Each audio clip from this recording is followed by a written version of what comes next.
Vamos pregar sobre Salmos hoje. Salmo de número 11. Amém? Todos abriram, acharam aí o livro de Salmo? Capítulo de número 11, diz assim: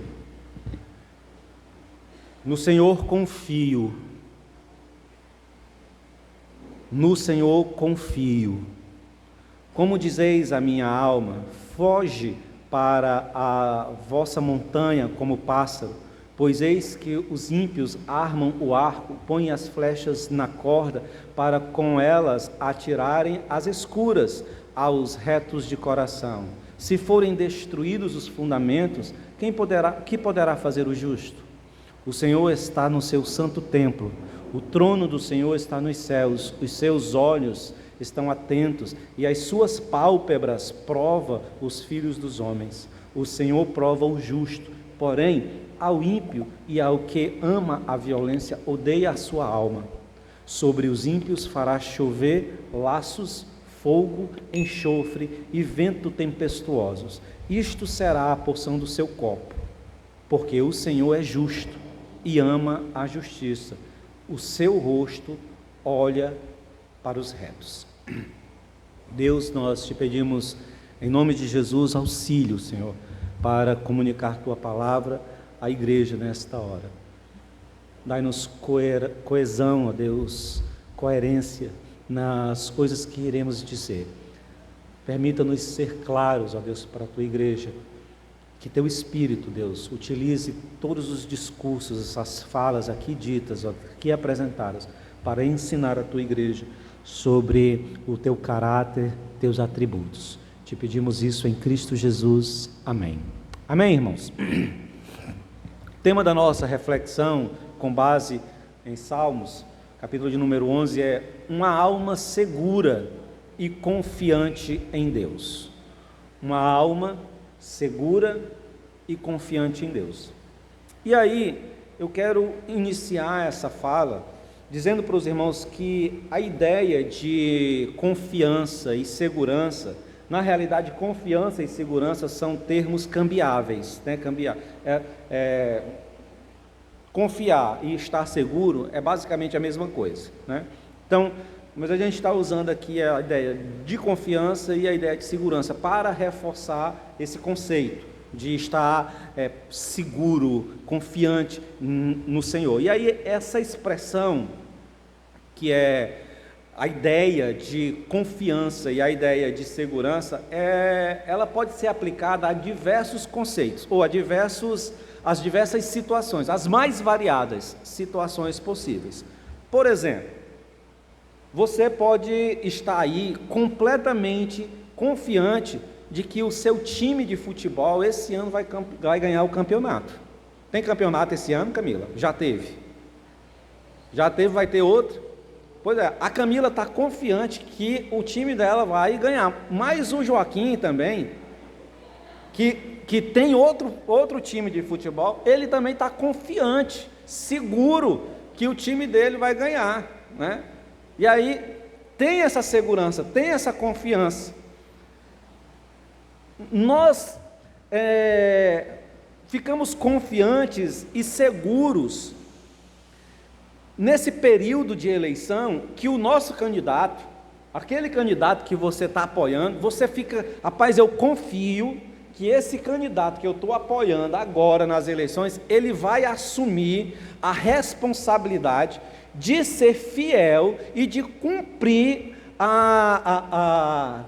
aquilo que é dever dele em representar o povo. Você confia ao ponto de, inclusive, fazer campanha, né? Aquela historinha de falar com um, falar com o outro, porque você está confiante, você tem a segurança que seu candidato é uma pessoa que vai cumprir o compromisso de representar de forma perfeita o povo, de forma perfeita o seu município, de forma perfeita o seu estado, de forma perfeita representar o povo dentro da extensão da nação. Você crê nisso, você confia nisso, você confia ao ponto de dar seu voto e de estimular outras pessoas aqui também, entregue e confie nesse seu candidato. É assim ou não é?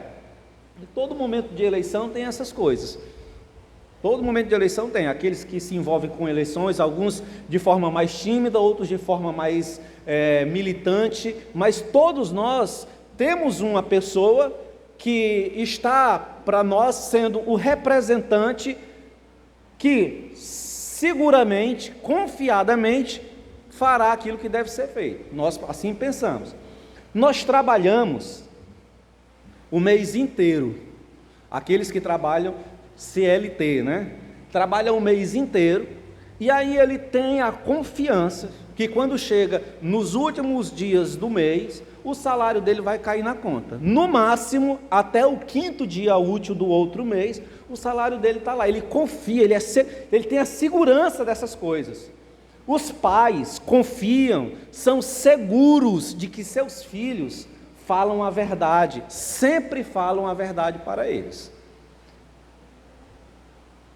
Nós confiamos que as nossas esposas e os nossos esposos, que aqueles que são noivos ou aqueles que namoram, são sempre sinceros e falam sempre a verdade e agem com fidelidade nessa relação de casamento, noivado ou namoro. Existe uma confiança que é depositada sobre aquele. Então, a lista sobre as aplicações da segurança e da confiabilidade, elas se estendem de forma infinita. Nós poderemos aplicar a ideia de confiança e a ideia de segurança para várias situações da nossa vida. Sim ou não? Agora, algo que é importante nós pensarmos sobre a ideia de confiança e a ideia de segurança é que esses conceitos de segurança e de confiança, eles não são características que nascem com a gente. Ninguém nasce e é confiante, ninguém nasce e tem segurança. Essas coisas, tanto a confiança como a segurança, elas são características que são desenvolvidas ao longo da vida. Na verdade, nós não nascemos com confiança e nós não nascemos com segurança. Pelo contrário, nós somos indivíduos extremamente desconfiados. Sim ou não?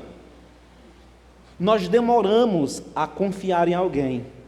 Nós somos indivíduos extremamente inseguros nas nossas relações. Então, confiança e segurança são características em nós que precisam ser desenvolvidos na nossa vida, na nossa caminhada. Então, se ninguém nasce confiante, se ninguém nasce seguro, se essas coisas precisam ser desenvolvidas, e se nós aqui estamos falando de uma alma, o tema da nossa mensagem é uma alma confiante e segura em Deus. E essa alma que é confiante e segura em Deus, com base no texto que nós lemos em Salmos, capítulo de número 11, logicamente é o salmista, Davi. Davi é essa pessoa que proclama esse salmo de número 11, e dentro desse salmo, Davi demonstra que ele tem segurança, que ele confia no Senhor. Nós vamos ver isso já já. Em que momentos Davi demonstra a sua confiança em Deus? Em que momentos Davi demonstra, dentro desse salmo, a sua segurança no Senhor? Mas antes disso, a pergunta que cabe-nos aqui é: como foi que Davi desenvolveu essa segurança?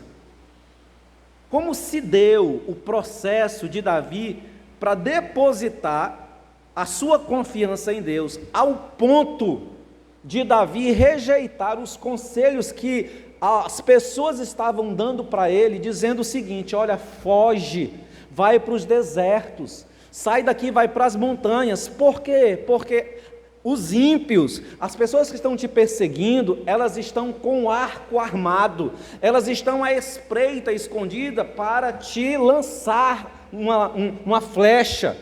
Existia um perigo sobre a vida de Davi, mas Davi estava tão confiante, tão seguro no Senhor, que ele rejeita essa ideia de fugir. A pergunta é: como foi que Davi desenvolveu essa confiança e essa segurança? Tendo em vista que nós não nascemos com segurança e com confiabilidade, com um espírito de confiança, nós somos desconfiados, nós somos inseguros. Como Davi adquiriu isso? É sobre isso que nós vamos passar, é sobre isso que nós vamos pensar.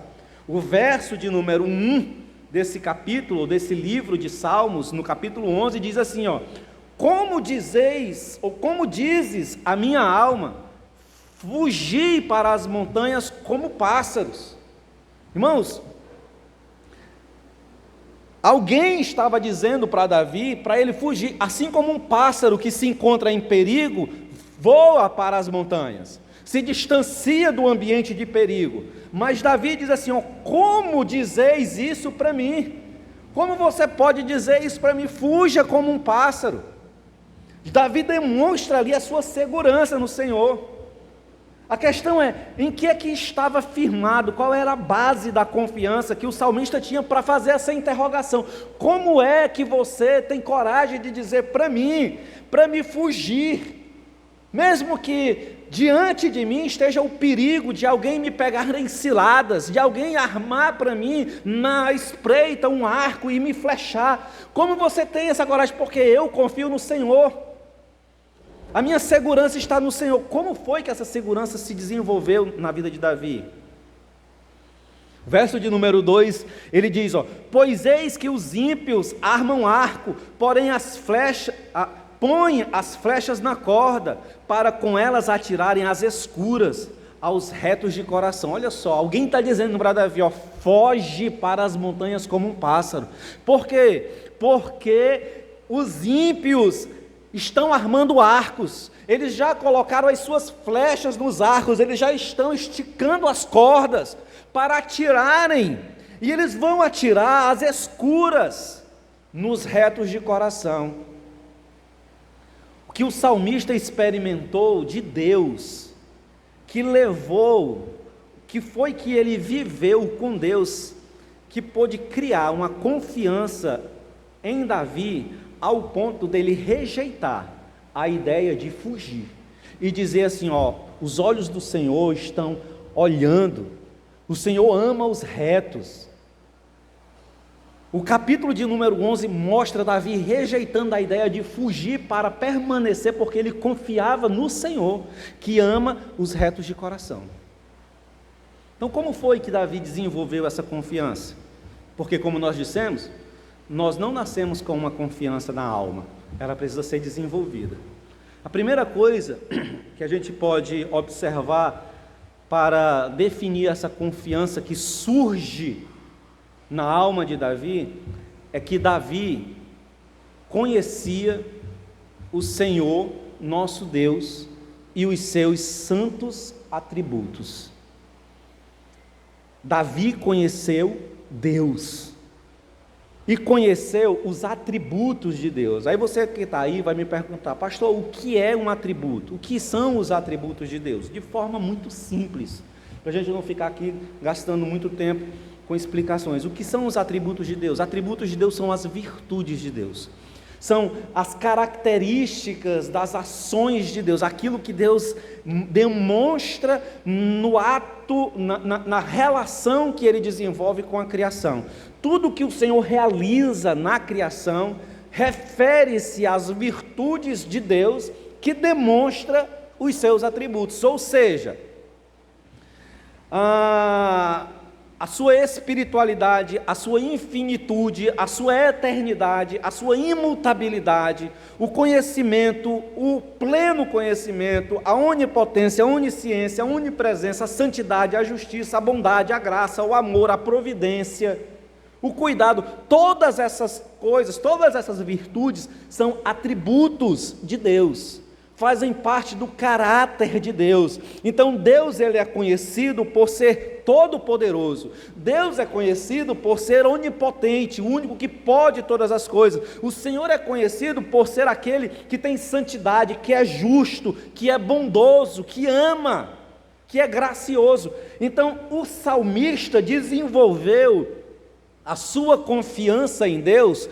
tendo a experiência de vivenciar na sua vida um relacionamento com esse Deus, que tem atributos de justiça, de bondade, de amor, de graça, de fidelidade. E ao longo da sua relação com este Deus, ele foi vivenciando tais atributos. E estes atributos foram os responsáveis por promover na alma de Davi a confiança. Está dando para acompanhar, irmãos, aqui? Ou seja, o salmista já havia tido contato com os atributos divinos. Ele sabia que Deus, em sua infinitude, em sua onisciência, em sua onipresença, onipotência, justiça, retidão, todas essas coisas contemplavam, viam, percebiam a ação dos perversos.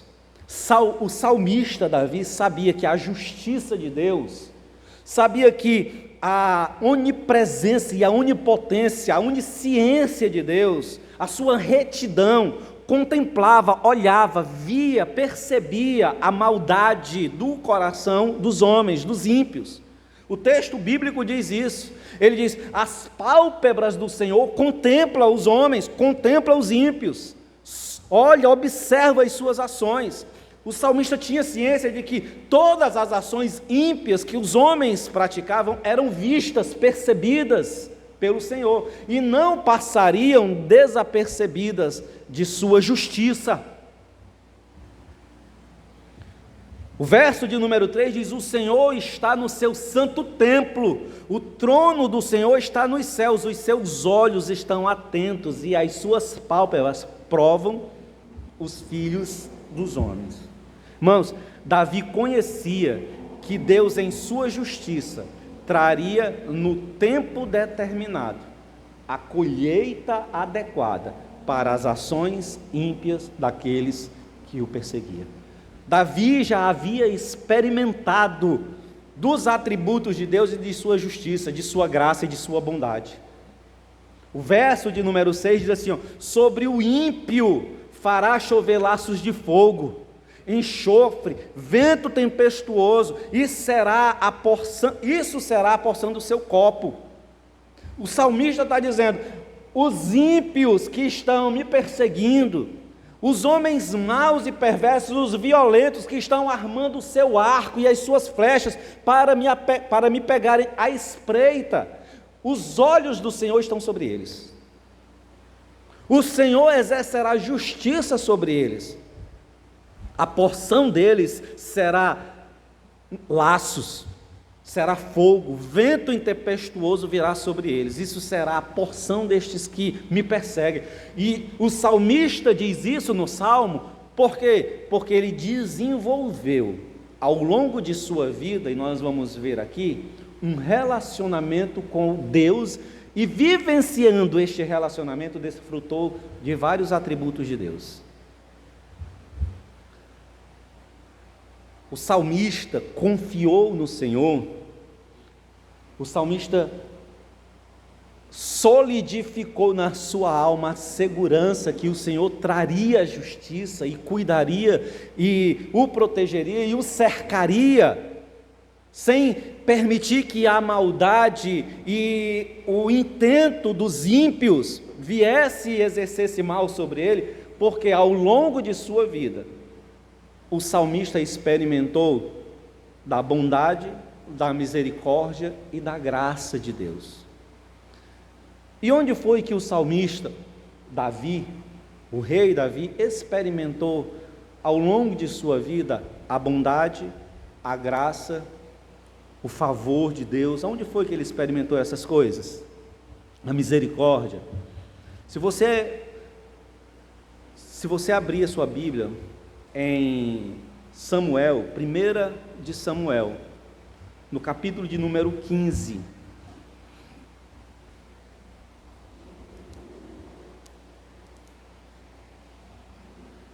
primeiro livro de Samuel, lá no Antigo Testamento, capítulo de número 15. Nesse capítulo do número 15, é o final do reinado de Saul. Saul é o primeiro rei de Israel. Amém? Deus estabeleceu juízes, Samuel é o último juiz da nação de Israel, e aí a nação de Israel, em determinado momento, exige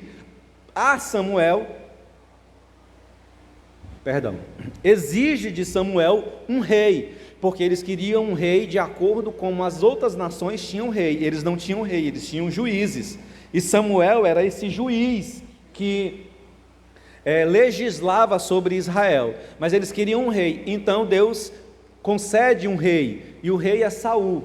Ele reina por alguns anos, e no capítulo 15 de 1 Samuel é quando o Senhor rejeita Saul, porque Saul havia desobedecido uma determinação dada por Deus, e Saul havia extrapolado os seus direitos de rei sobre a vida da comunidade. Saul decide exercer o ministério de sacerdote no meio do povo de Israel, sacrificando ao Senhor, sem que o Senhor o houvesse dado esta determinação.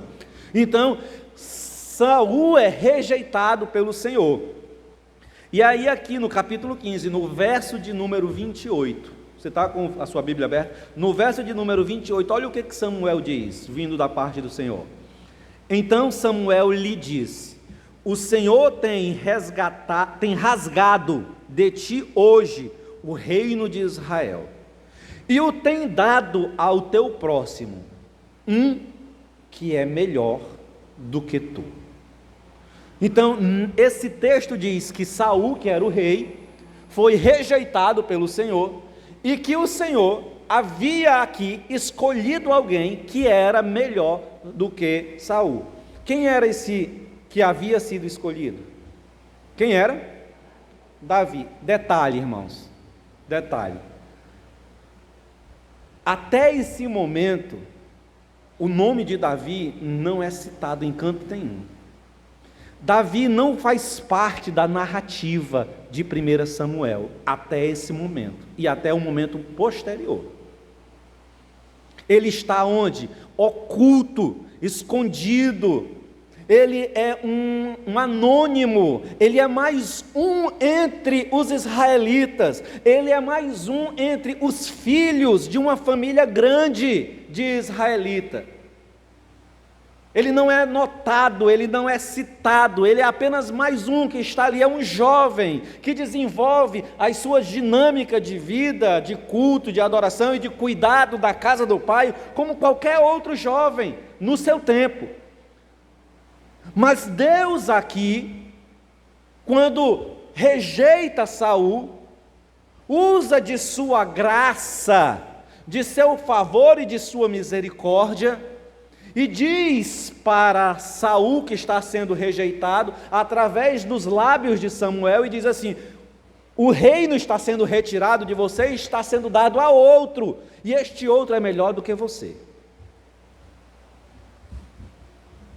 Davi não tinha sido, como eu disse, introduzido na história ainda, mas Deus já o contemplava e já declarava que ele, aquele jovem, era melhor do que o rei Saul. Davi, irmãos, experimentou da graça de Deus quando ele ainda não havia sido introduzido na narrativa. A narrativa ainda não tinha falado de Davi, mas ele já era o alvo da graça, do amor e do favor de Deus. Davi já estava ali sendo agraciado, já estava ali desenvolvendo, experimentando o atributo gracioso de bondade e de misericórdia que Deus estava exercendo sobre ele, sem que nem ele tivesse consciência.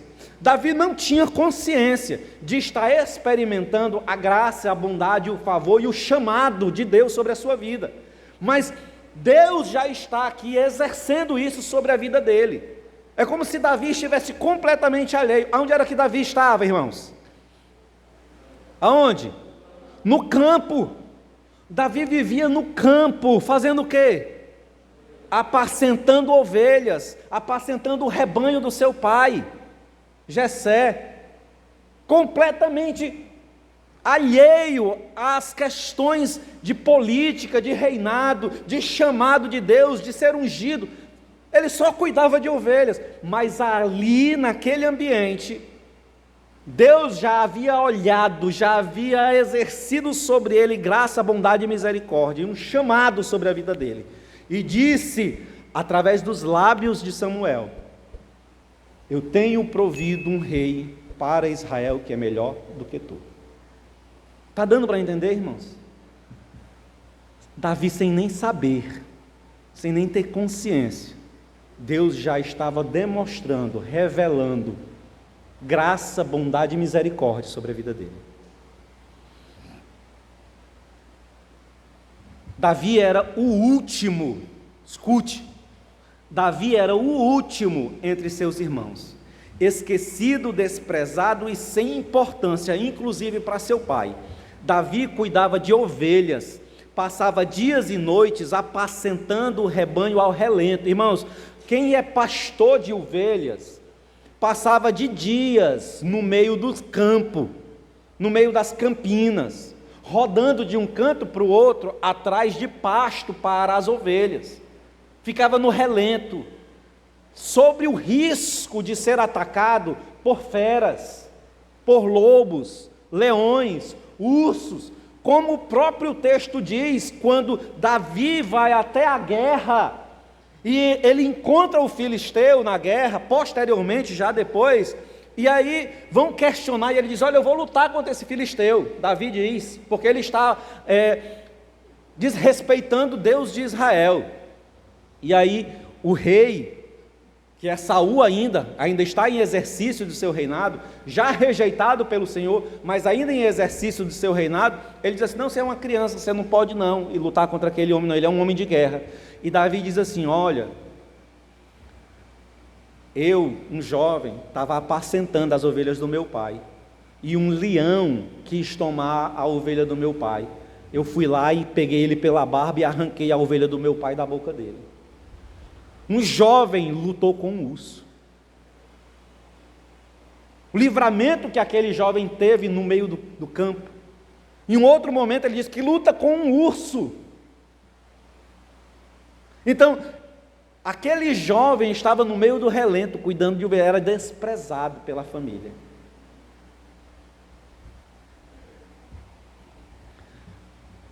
Segunda Samuel, capítulo de número 7, verso de número 8, diz assim, ó: agora, pois, assim dirás ao meu servo Davi: assim diz o Senhor dos Exércitos, eu te tomei da malhada, de detrás das ovelhas, para que fosses o soberano sobre o meu povo, sobre Israel, e fui contigo por onde quer que fostes, e destruí a teus inimigos diante de ti, e fiz grande o teu nome, como o nome dos grandes que há na terra. Davi experimentou uma relação com Deus, aonde Deus o buscou quando ninguém o via, quando ele era desprezado, inclusive pela sua família, inclusive pelo seu pai, abandonado nas campinas, correndo perigo de ser atacado por feras. O Senhor foi lá, chamou e lhe deu o reino, engrandeceu o seu nome. Ele experimentou, irmãos, dignidade vindo de Deus, dignidade que foi negada pelos pais, dignidade que foi negada pelos irmãos. Se você abrir sua Bíblia em 1 Samuel, faça só anotar aí o texto, só anote, você vê em casa.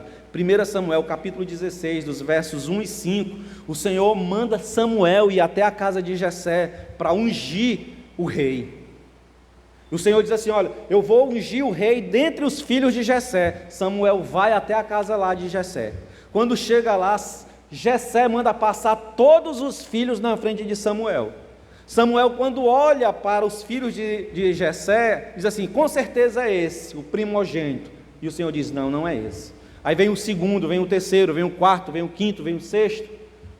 Nenhum deles o Senhor escolheu.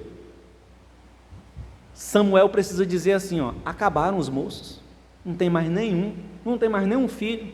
Aí Jessé diz assim: tem o menor, que está lá no campo. O texto diz assim, manda chamá-lo. Presta atenção, irmãos. Olha aqui, o que Deus faz? Manda chamá-lo, porque nós não nos sentaremos enquanto ele não aqui chegar. A família havia desprezado Davi de tal forma que havia inclusive esquecido. O texto bíblico diz aqui nesse texto do capítulo 16 de Samuel, que quando Samuel chega na cidade aonde está a família de Jessé, Jessé santifica todos os filhos de Jessé, Samuel santifica todos os filhos de Jessé para poder fazer o sacrifício. Preste atenção. Quando ele chega na cidade, ele santifica, ele consagra ali de uma forma para santificar, para que eles pudessem participar do sacrifício. Ele santifica todos os filhos de Jessé, os irmãos de Davi. Mas Davi não é santificado. Por quê? Ele está no campo. E aí Jessé faz cada um dos filhos passar na frente de Samuel para que Samuel escolha o rei. Mas o Senhor vai dizendo para Samuel: não é esse, não é esse, não é esse, não é esse. Ao ponto de acabarem os meninos e Samuel ter que perguntar: não tem mais nenhum? Acabaram teus filhos? Aí ele: tem um ainda, está lá no campo. Aí Samuel diz assim: pois manda chamá-lo. E aí vem a honra, irmãos, porque nós não vamos nos sentar enquanto ele aqui não chegar. E o texto bíblico diz que quando Davi entra, que Samuel olha para ele, o texto diz: ele era loiro e um jovem formoso. E aí o Senhor diz: é esse, pode ungir. E aí Samuel vai e unge ele, e a partir, o texto bíblico diz que a partir daquele momento, o Espírito do Senhor se apodera de Davi. Irmãos, Davi experimentou dignidade com o Senhor quando ele era ainda um jovem rejeitado pela família. Davi experimentou cuidado de Deus, porque foi após a unção de Deus e após o Espírito do Senhor se apossar de Davi, que Davi no campo, cuidando das ovelhas, teve a condição de arrancar da boca de um leão e das garras de um urso as ovelhas de seu pai. Então ele recebeu de Deus dignidade, força, coragem, capacidade, livramento. Ele desenvolveu uma relação pessoal com o Deus Todo-Poderoso. Davi sabia quem era Deus. Ele já tinha experimentado inúmeros livramentos.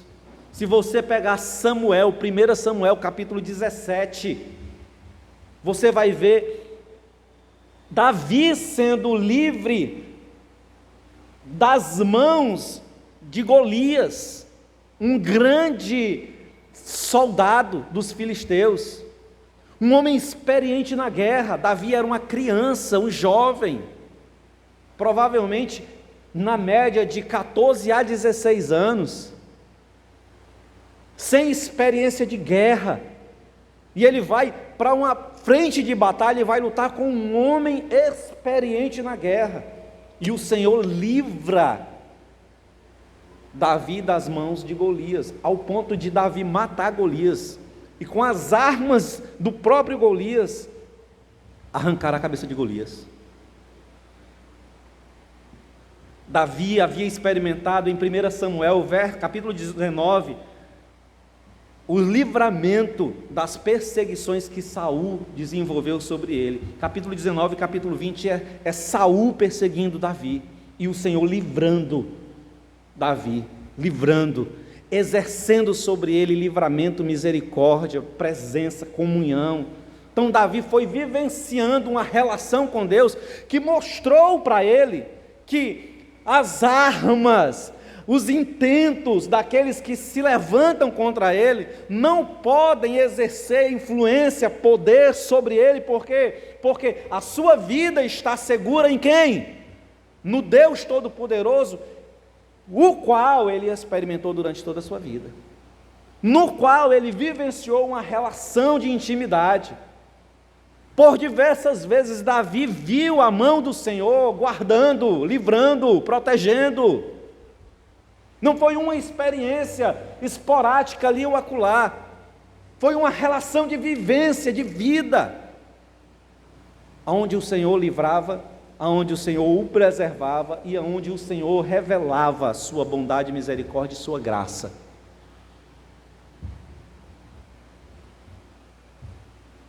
Em todos os momentos da história, Davi foi compreendendo a sua relação com Deus e fortalecendo a sua confiança em Deus, mesmo diante de aflições, mesmo diante de perigos, inclusive de perigos de morte, como é o texto de Salmo, capítulo de número 11, onde os ímpios esticavam flechas nos arcos e ficavam à espreita para atingi-lo.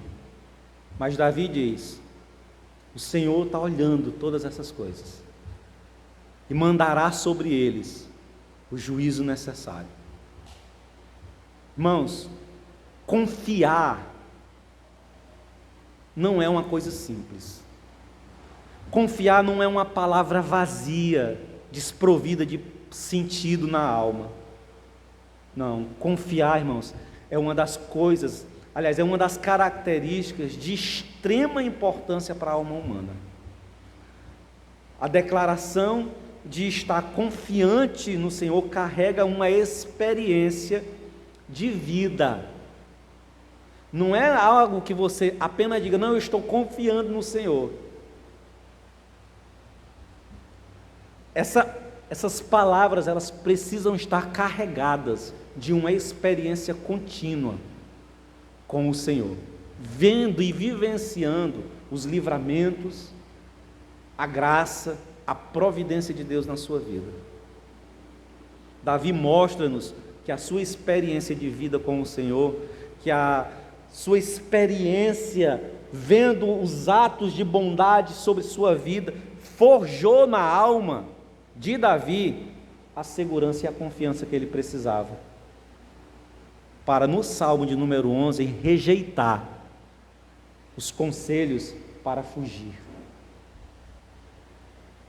para rejeitar os conselhos de dizer que se eu fugir eu garanto a minha segurança, se eu me afastar eu garanto a minha segurança. Não, Davi diz: a minha segurança está no Senhor.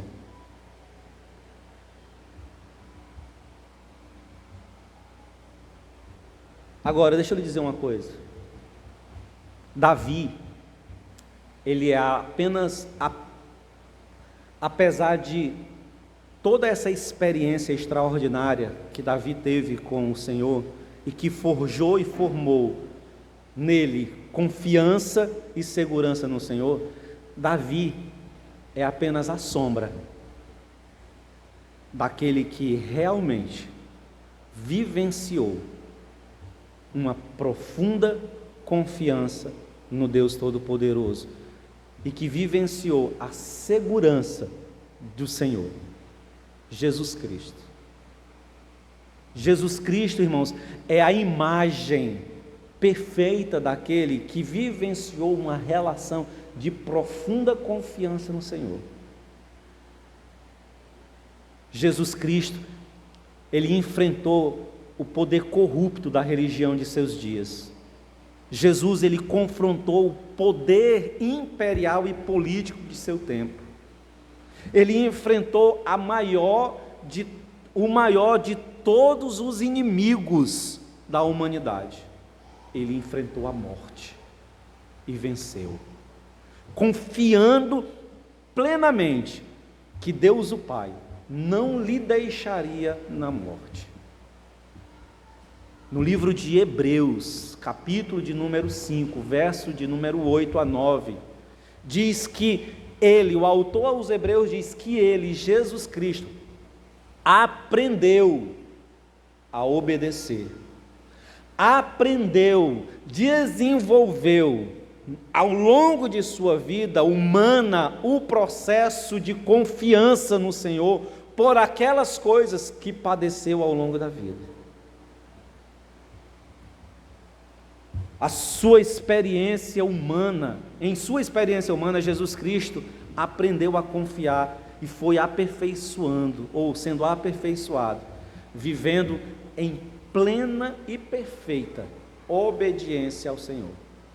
Confiança, dependência de Deus o Pai. João capítulo 17, João capítulo 17, verso 5 diz o seguinte: Jesus, ele abre seus lábios fazendo a sua oração sacerdotal, e ele diz, confiando no Senhor, ele diz: glorifica-me com aquela glória que eu tinha junto de ti. Jesus está na sua forma humilhada, em corpo humano, mas confia em Deus o Pai, que Deus o Pai lhe devolverá a glória que ele tinha antes da sua encarnação. No Getsêmani, capítulo 22 de Lucas, verso 42, ele diz para o Senhor assim, faça a sua vontade e não a minha. Confiando que o Senhor, ao exercer a sua santa vontade, não lhe deixaria desamparado. No momento do Getsêmani, no momento da dor, no momento da angústia, ele confiou e disse: faça a sua vontade. Jesus confiou nos planos fixados desde a eternidade para a remissão da raça humana. Mesmo diante da dor e mesmo diante da angústia que haveria de enfrentar na morte, ele confiou. E lá na cruz do Calvário, Jesus demonstra o ato de maior confiança e segurança em Deus o Pai. Ele diz: em tuas mãos entrego o meu espírito. E inspirou e morreu. Mas a Bíblia diz que ao terceiro dia o Senhor o levantou dos mortos. E diz o texto bíblico que dali em diante todo o poder e toda a autoridade lhe foi entregue. Que após sua ressurreição, a morte foi vencida. O texto bíblico diz que a morte morre com a morte de Cristo. Ele vence o poder do pecado, vence o poder de afligir as almas humanas, o poder da morte, porque confiou plena e perfeitamente no Senhor. O convite do salmista é para olharmos para aquele que confiou completa e perfeitamente no Senhor, e aprendendo com a confiança do nosso Senhor Jesus Cristo, possamos tirar como lição para a nossa alma, para a nossa vida, para a nossa vivência, que nós precisamos desenvolver um relacionamento com Deus, confiando nos seus atributos, no seu chamado, na sua bondade, na sua misericórdia, na sua providência, no seu livramento. O texto bíblico diz que quando nós éramos pecadores, Jesus Cristo morreu por nós. Lembra de Davi? Que estava de trás das malhadas, no campo, anônimo na história, e o Senhor diz para Samuel: eu já provi um outro rei e ele é melhor do que tu, fazendo referência a Davi, sem que Davi soubesse. Eu e você, alheios no mundo, vivendo em pecado, inimigos de Deus, quando nós estávamos em completa alienação de quem é Deus, Jesus Cristo morre para resgatar-nos, para oferecer a mim e a você, aqueles que estavam alheios de seu amor e de sua bondade, a salvação, a vitória sobre a morte, a redenção dos nossos pecados. E nós precisamos única e exclusivamente fazer o quê? Confiar que o Senhor assim o fez. Confiar. Estarmos seguros que o Senhor assim o fez. Irmão, esse é o primeiro passo.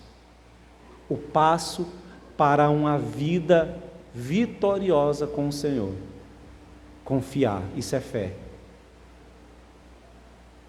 Você quer um sinônimo, um outro sinônimo para confiança e segurança? Fé. Fé que Jesus Cristo realizou as coisas que Ele disse que realizou, as coisas que as Escrituras nos diz que Ele realizou. Fé. Confiar que Ele me chamou, te chamou, e que em sua morte Ele conquistou para nós redenção. E aí, irmãos, o processo após essa confiança é o arrependimento. É o reconhecimento meu e seu de que nós precisamos do Senhor. E a partir de então, desenvolvermos uma relação com este Cristo, com esse Deus, ao ponto de sermos transformados, inclusive, na nossa obediência. Amém, irmãos? Eu espero ter sido claro nas minhas palavras. Você entendeu o que eu disse? Ficou claro? Pastor Joaquim, ore por nós, por favor. Vamos orar. Pai, nós louvamos o Teu nome, Te agradecemos por este domingo, por este momento de culto, de celebração, de ajuntamento, em que mais uma vez nos reunimos em torno do nome poderoso de Jesus. Queremos, ó Deus, nesta hora, pedir que o Senhor nos ajude e que faça resplandecer o seu rosto sobre nós todos os dias até a Tua volta. Expede-nos em paz para os nossos lares, nos dá uma semana na Tua presença e ajuda-nos, ó, fortalece, firma os nossos pés, derrama sobre nós, ó Deus, a cada dia, a bênção da permanência. Tudo isso nós oramos no nome, no poder e na virtude de Jesus, o nosso Senhor. E que o amor de Deus, a graça salvífica de Jesus Cristo, as consolações do Santo Espírito, acompanhe esta comunidade, os meus irmãos e a Igreja de Deus espalhada na face da terra. E aqueles que creem irão dizer: amém.